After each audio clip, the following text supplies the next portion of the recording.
Today we're going to go through the inspection on our John Deere backhoes. We're going to go through the engine compartment. I start right at the bottom and get the engine oil first thing. Wipe off the dipstick and reinsert it. And you should be perfectly right in the hash marks. Very little void right there for high and low. If it's low, it'll read add below it. That right there's in good shape. Top right here, you can see down in on the radiator, you've got an overflow tank with a fill line on it. If you can see that, there's really no need to look any further. That's right on the money where it's supposed to be. If that's low, pull your radiator cap. On this model, you can't do that. Everything works with the overflow. So you just fill that up to the right appropriate level and you're good to go. Most of the time I will pull an air filter out and bump the dirt out of that. While you're on top, reach down in here and check your belts. You're going to check and see if there's frays, if it's slipped off any pulleys, if it's got cracks, and you're going to check it for tension. Everything being well, there should only be about a ½ inch to an inch of pull on that belt right there to make it fit properly. I believe the transmission should be running, but we're going to check it cold today. It's a long dipstick, takes 2 hands. High and low marks on the dipstick, right down the bottom. Not drastic, just like your oil.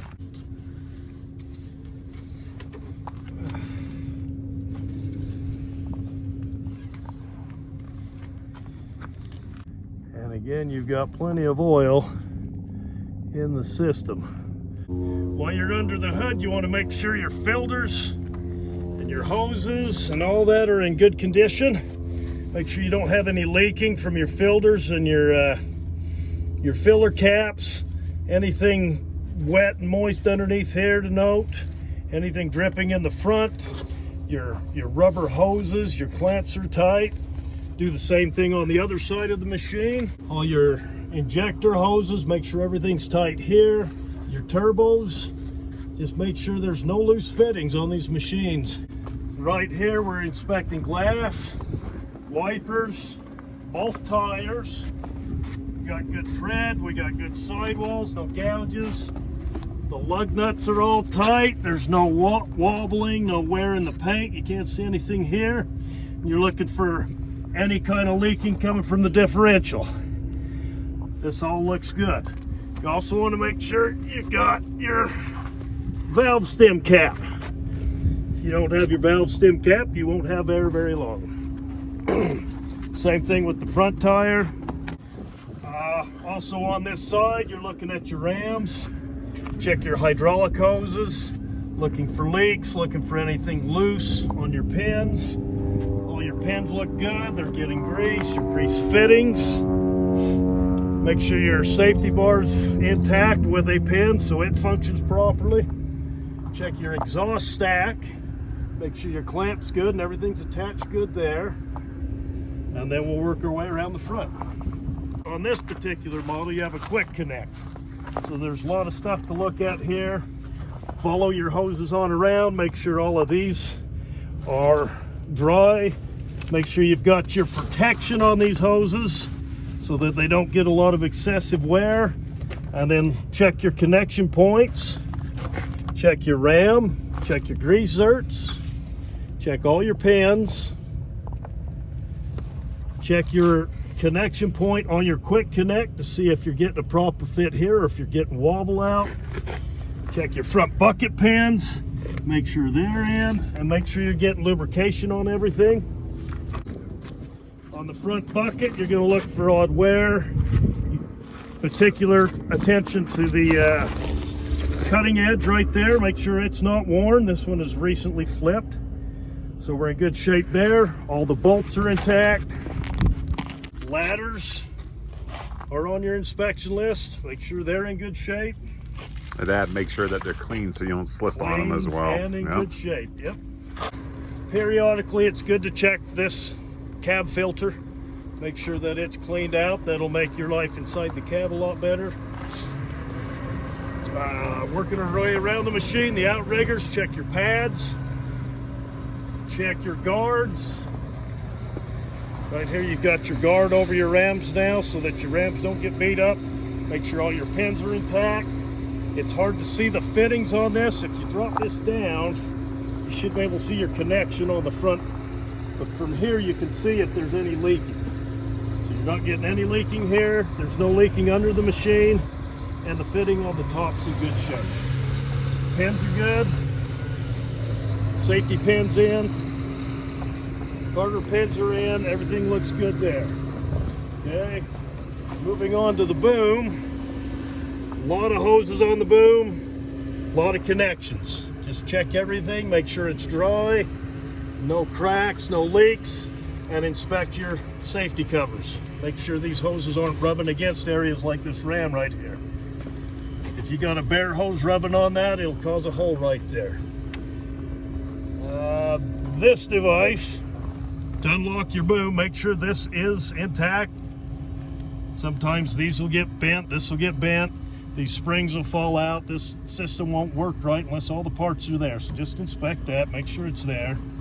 Check your lower rams for grease zerks, your fittings, make sure everything's getting lubrication. And this bulk of hoses underneath here. A lot of fittings to catch right there. Make sure all of them are good and tight. You don't have any dripping come out of those.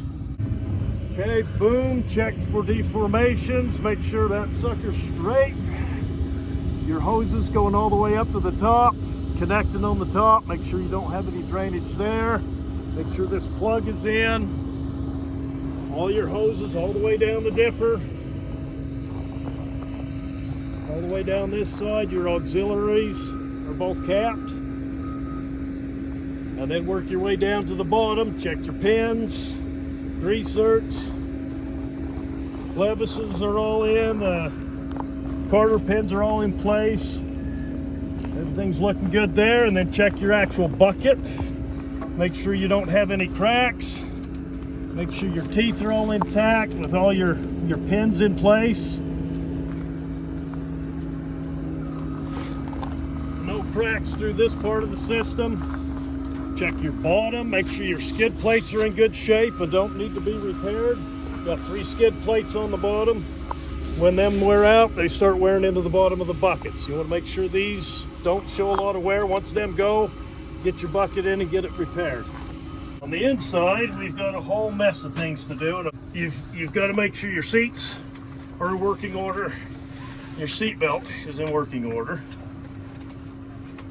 Make sure it clasps, tightens, and locks. Okay, inside here, there are a number of things on your inspection list. You need to make sure you've got your glass is all good, all your brackets are good on your glass, your mirror is in place. Make sure you've got a mirror on front and the rear. Okay. You want to make sure that your wiper blades are functioning. Okay, I'm going to turn on all the lights. Okay, quick walk around. You've got your running lights. We need to make sure that the park brake works. So, park brake should be on when you start it. If not, make sure it's applied. And this machine should not roll without any weight on it. It should not roll in first gear when the park brake's applied. And that is working properly. Okay. Buzzer works, warning lights work. Our gauges, we'll make sure all your gauges are working properly. It's a little cold, but I think that's coming up. That one's coming up. You want to make sure all your dials are working. Your enter for your seat, very important for an operator. Makes life a lot easier. Your 4-wheel drive buttons. Indicators coming on. Hot and cold, a little hard to check, but the fan should work. And you've got the idle button. It'll idle up the rear end. That's working. Fan's working. Temperature's kind of one of those things you'll check as you go. As the engine gets warm, you'll get heat. If you don't, there's a problem. Notice you got neutral on the gauge right there. That should go into first gear when I put it in gear, after you release the brake. Okay, there you go. 1 forward, 2 forward, 3 forward. It won't do it in park. There you go. But that's working. Oh, right there. There's your horn. There you go, horn.